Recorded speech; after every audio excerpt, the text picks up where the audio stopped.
missing someone. Hey, this is Baundiesel, and I'm bringing you a new video for the August challenge. We're gonna keep crushing it out. So this time, I talked about this not too long ago, but doing a little video about how I do screenshots. So if you don't know, the way I kind of started doing any content at all was posting screenshots on Twitter. I started a series called hashtag Division Shots. It turned into something much larger, I believe, near 700 screenshots that are on Flickr, and a whole bunch of them I've posted to Instagram and to Twitter. So even to the point where if you watch State of the Game, if Petter is sitting in his spot in the chair, if you look over his shoulder, there is a book on the shelf in the background, and you can see the Division Shots book I sent them. So it's been a fun project. I think most people know kind of basically how the screenshots work in this game, but I still get a ton of people, and people I know have played this game a lot, who still don't understand it. So I'm going to do a quick, I'm going to show you the settings I use, and I'm going to just basically throw out some hints. So settings are the first part. So you go to your settings. Now this is on Xbox One X. I know there's a lot more settings on PC, but I believe the ones that you need to change are exactly the same. You need to go to your visuals. You need to turn on auto hide HUD. You need to turn off the radar. You need to turn off player level, damage numbers. That one doesn't really matter, but I just turn all of these visual indicators off. Okay, so those are all off. A choice that you have to decide on is neutral lighting.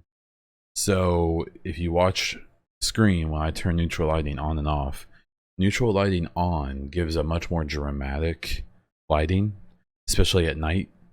The problem is it also darkens the picture a lot. So depending on how you're going to take the screenshot, it may or may not be too dark, and it may wash out some stuff that you're trying to capture. I'm going to leave it on for now, but I'll kind of discuss a little bit why it's good or bad and where it's good or bad. So once you've turned all those off, come to the screen. So a trick I learned, and if you look at my screenshots, you'll find that I didn't learn this until more recently than I would like to admit. If you use a character who is under level 30, there's no world tiers. So if you look at most of my screenshots, in the top left of the screen, you'll see the world tier, the little number 5. At level 30, that's the only thing you can't turn off. And that's frustrated me for the last year as I started the series.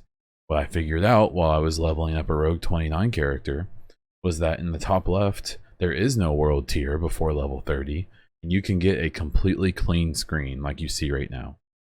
It's really, really nice. So some limitations here. So if you hit anything, your UI pops up, but it does go away pretty quickly.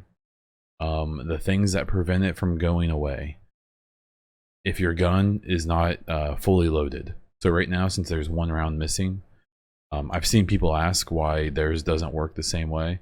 And what they do is they'll fire, they'll like be clearing out an area to take a screenshot in, and then they'll switch guns. And they'll be like, well, my gun's full, why won't it go away? It's because one of your weapons isn't fully loaded, or at least the one that you're holding. So just make sure whatever gun you're holding is fully loaded, and make sure that they're all fully loaded so that the UI goes away. Okay, the next thing is obviously using this technique, all of your pictures are going to have your character in it. Me personally, I like that.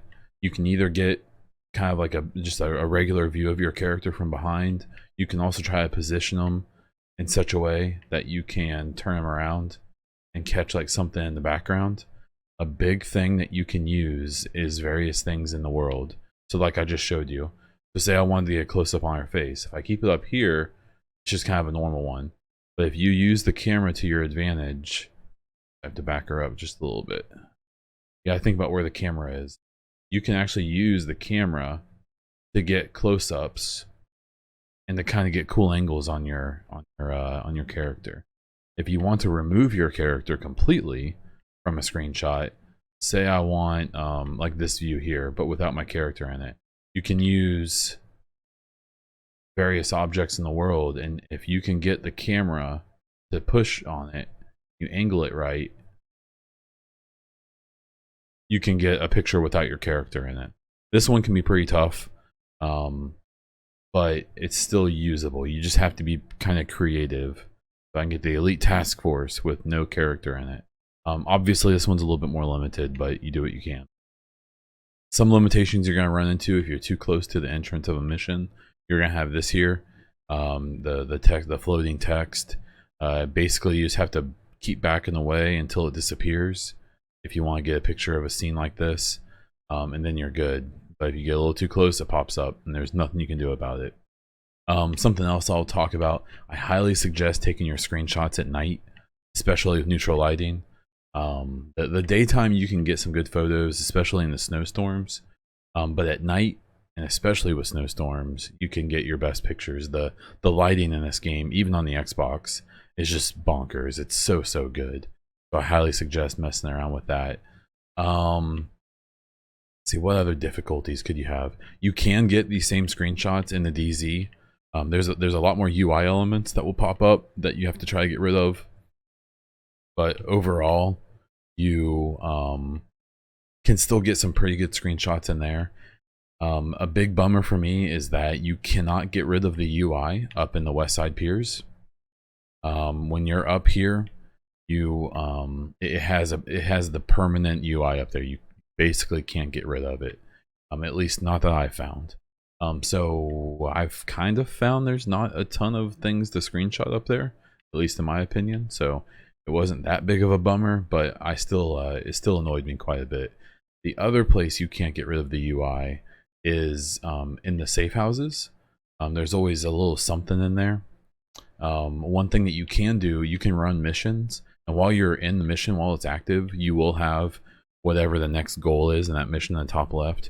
But most of the missions, if you run them to completion, leave the mission area, but walk back and don't fast travel, the mission will stay open. And in most of the missions, you can complete them and then go back into them and get screenshots with no UI around them. It's really cool. There's some really cool stuff. I probably missed a lot of it during my series because I didn't learn some of this stuff till later. That's about all I have. On the Xbox, especially the One X, I can go in here. If I set up a screenshot I really want to take, say it's, you know, of like this scene, it just kind of looks kind of cool.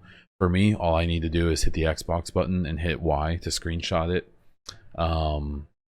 That's up to you if that's how you want to do it or not. If you're running off of like a computer monitor like I was at one point, there's some other ways that you can screenshot. If you have like an Elgato or something, I'm sure you can do it through your computer as well. But that's how I do my screenshots. That's my relatively long but as short as I can make it little tip video. If you liked what you see, you know, subscribe, upvote. More than anything, I would actually ask you to comment and tell me what you think. You can find me on Twitter and Twitch as Baundiesel. You can find me on Instagram as Baundiesel_Twitch. Check out my podcast. It's the Echo Cast on iTunes and SoundCloud, as well as a few other places. And that's it. That's all I have for you this week. So this is Baundiesel, and until next time.